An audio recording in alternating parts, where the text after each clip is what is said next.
Hello students, पिछले lecture में हमने पढ़ा था atomic size, atomic radius and ionic radius. आज हम पढ़ेंगे व्हाट इज़ आयनाइजेशन एनर्जी और आयनाइजेशन एंथैल्पी और आयनाइजेशन पोटेंशियल। ठीक है, आयनाइजेशन एनर्जी या आयनाइजेशन एंथैल्पी या आयनाइजेशन पोटेंशियल क्या होता है?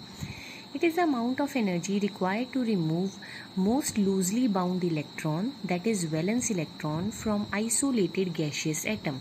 देखो बेटा, कोई भी एटम है, ठीक है, कोई भी आइसोलेटेड गैशियस एटम है। एटम में पहले क्या होगा बेटा? न्यूक्लियस। न्यूक्लियस के अराउंड क्या होंगे?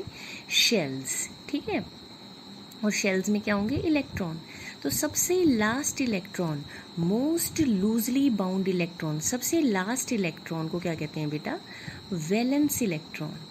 ठीक है, ये जो वैलेंस इलेक्ट्रॉन है, इस इलेक्ट्रॉन को रिमूव करने के लिए जितनी एनर्जी लगेगी that is called ionization energy. It is the amount of energy to remove most loosely bound electron. Most loosely bound electron मतलब सबसे बाहर वाला इलेक्ट्रॉन, उसको रिमूव करने के लिए जितनी एनर्जी लगेगी that is called ionization energy. इसे आयनाइजेशन पोटेंशियल भी कहते हैं क्योंकि ये मिनिमम पोटेंशियल डिफरेंस है जो हम लगाते हैं ताकि हम सबसे बाहर वाला इलेक्ट्रॉन निकाल सकें। ठीक है, तो सबसे बाहर वाले इलेक्ट्रॉन को निकालने के लिए जितनी एनर्जी लगती है उसे आयनाइजेशन एनर्जी कहते हैं।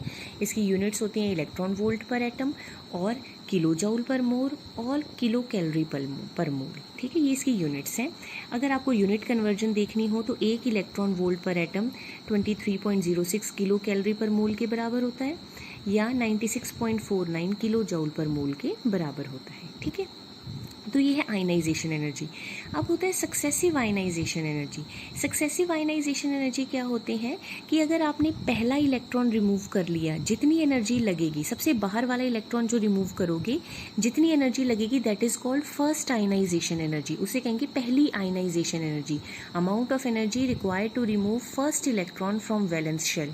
वैलेंस शेल में से सबसे बाहर वाला इलेक्ट्रॉन निकालने के लिए जितनी एनर्जी लगी that is first ionization energy. अब जैसे ही एक इलेक्ट्रॉन लूज होगा, क्या बन जाएगा बेटा? इस पे पॉजिटिव चार्ज, कैटायन बन जाएगा, क्योंकि जब भी एटम इलेक्ट्रॉन लूज करता है कैटायन बन जाता है। और आपको पता है, मैंने पिछले लेक्चर में बताया कि कैटायन का साइज न्यूट्रल एटम से छोटा होता है। तो अगर साइज छोटा हो जाएगा तो अब अगर आपने दूसरा इलेक्ट्रॉन निकालना है तो आपको पहले से ज़्यादा एनर्जी देनी पड़ेगी, क्योंकि जो दूसरा इलेक्ट्रॉन होगा वो न्यूक्लियस के पास होगा और न्यूक्लियस इतनी जल्दी अपना इलेक्ट्रॉन नहीं जाने देगा। तो जब आपने सेकेंड इलेक्ट्रॉन निकालना है, जितनी एनर्जी लगाओगे that is called second ionization energy. और second ionization energy first ionization energy से बहुत ज़्यादा होगी, क्योंकि सेकेंड टाइम जो है कैटायन बन गया है और कैटायन का साइज न्यूट्रल एटम से छोटा होता है। तो अब जब आप एनर्जी लगाओगे तो वो ज़्यादा एनर्जी लगानी पड़ेगी। इसी तरह जब आपने तीसरा इलेक्ट्रॉन निकालना है तो उसे कहेंगे थर्ड आयनाइजेशन एनर्जी। 2 इलेक्ट्रॉन निकलने के बाद +2 चार्ज आ गया, अब साइज और भी छोटा हो गया और इलेक्ट्रॉन न्यूक्लियस के पास आ गया। अब न्यूक्लियस इतनी जल्दी जाने नहीं देगा, तो तीसरा इलेक्ट्रॉन निकालने के लिए आपको ज़्यादा एनर्जी लगानी पड़ेगी, that is called third ionization energy. तो इस तरह से first ionization energy, second ionization energy and third ionization energy को सक्सेसिव आयनाइजेशन एनर्जी कहते हैं कि पहला इलेक्ट्रॉन निकालने के लिए जितनी एनर्जी लगी that is first ionization energy, दूसरा इलेक्ट्रॉन निकालने के लिए जितनी एनर्जी लगी that is second ionization energy, तीसरा इलेक्ट्रॉन निकालने के लिए जितनी एनर्जी लगी that is third ionization energy. और तीनों टाइप ऑफ एनर्जी को कहते हैं सक्सेसिव आयनाइजेशन एनर्जी। पहला इलेक्ट्रॉन निकालने के बाद कैटायन बन जाएगा। कैटायन का साइज छोटा होता है न्यूट्रल एटम से, इसलिए सेकेंड आयनाइजेशन एनर्जी की वैल्यू जो है वो ज़्यादा होगी। सेकेंड इलेक्ट्रॉन निकलने के बाद 2 कैटायन बन जाएंगे जिनका साइज और छोटा हो जाएगा, तो अब उसमें से इलेक्ट्रॉन निकालने के लिए और ज़्यादा एनर्जी लगानी पड़ेगी।